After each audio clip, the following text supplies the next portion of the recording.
Uma saudação especial a toda a gente. Eu gostaria hoje de me dedicar agora aos capítulos 28 e 29 do livro dos Provérbios, e iniciando pelo capítulo 28 e 29, estes dois capítulos distinguem-se particularmente pelo seu espírito religioso, com frequentes alusões ao Senhor Deus, recordando a observância da lei, aquela lei que é conhecida pela Torá, pelos primeiros 5 livros da Bíblia, que sobretudo evidencia a história da salvação operada por Deus em favor do seu povo.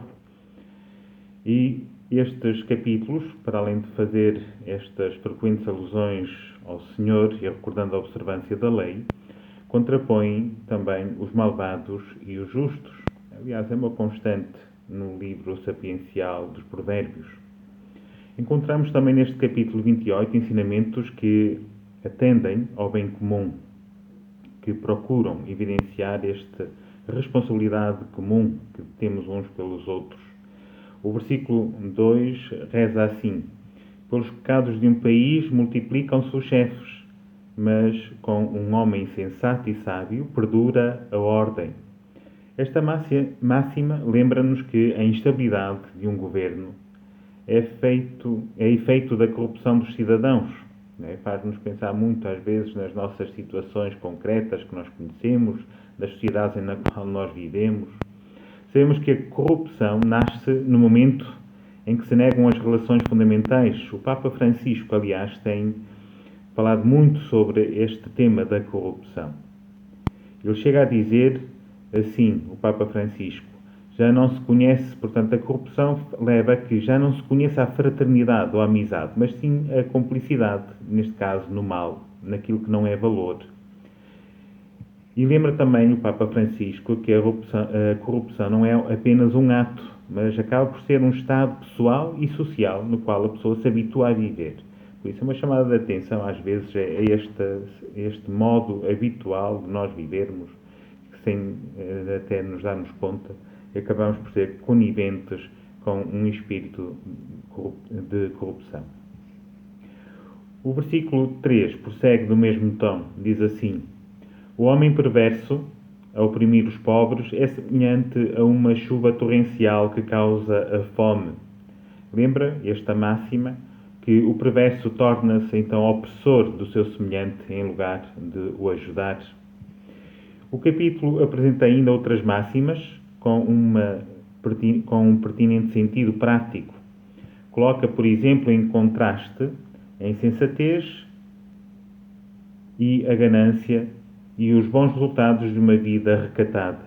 Diz assim o versículo 16: um príncipe sem inteligência multiplica as opressões, mas o que odeia a avareza viverá longos dias.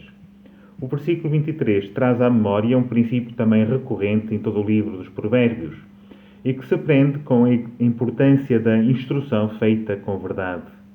E diz assim: quem corrige alguém encontra depois mais gratidão do que aquele que lisonjeia com palavras.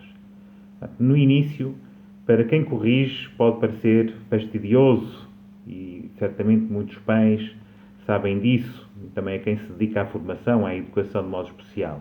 No início, corrigir parece fastidioso, mas depois dá-se conta como foi útil e precioso toda essa ajuda. Feliz aquele então que pode encontrar quem o corrija com um espírito sincero e, sobretudo, constante. O capítulo 29. Neste capítulo, ressaltamos apenas alguns versículos com o seu sentido pastoral e espiritual para as nossas vidas. Então, o versículo 10 deste capítulo 29 reza assim: os homens sanguinários odeiam o íntegro, mas os homens retos procuram conservar-lhe a vida. A interpretação que flui naturalmente deste provérbio é esta: enquanto que os malvados conspiram contra os justos, estes respondem ao mal com o bem.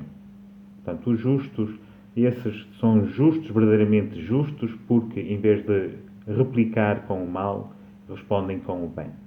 Quer dizer que só faz isto quem realmente se deixa tocar pela autêntica sabedoria de Deus. O versículo 18 reza assim: Quem profecia, sem profecia, o povo vive na corrupção. Bem-aventurado o que observa a lei. Este versículo oferece uma referência explícita aos profetas e à lei.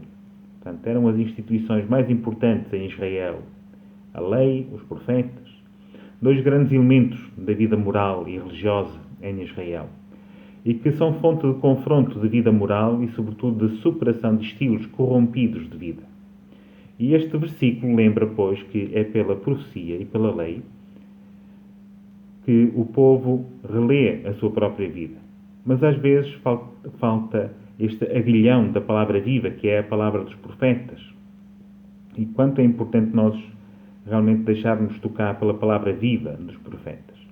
O versículo deixa então supor também que a observância da lei neste período estava em um certo declínio. Por isso lembra quanto é importante também esta observância da lei. O versículo 24 reza assim: Aquele que encobre o ladrão, a si mesmo se odeia. Ele louva a maldição e não o denuncia. Este provérbio lembra que quem conhece o autor de um roubo, se convocado ao tribunal, não testemunhar o que sabe, então também incorre na maldição do próprio ladrão. Portanto, é sempre um serviço à caridade que devemos nós pretender, um serviço à verdade em favor dos nossos irmãos e, sobretudo, daqueles que estão mais desprotegidos. Desejo a todos uma boa leitura destes dois capítulos, 28 e 29 do livro dos Provérbios, e deixo com a bênção de Deus. O Senhor esteja convosco. Ele está no meio de nós. Abençoe-vos Deus Todo-Poderoso, Pai, Filho e Espírito Santo. Amém.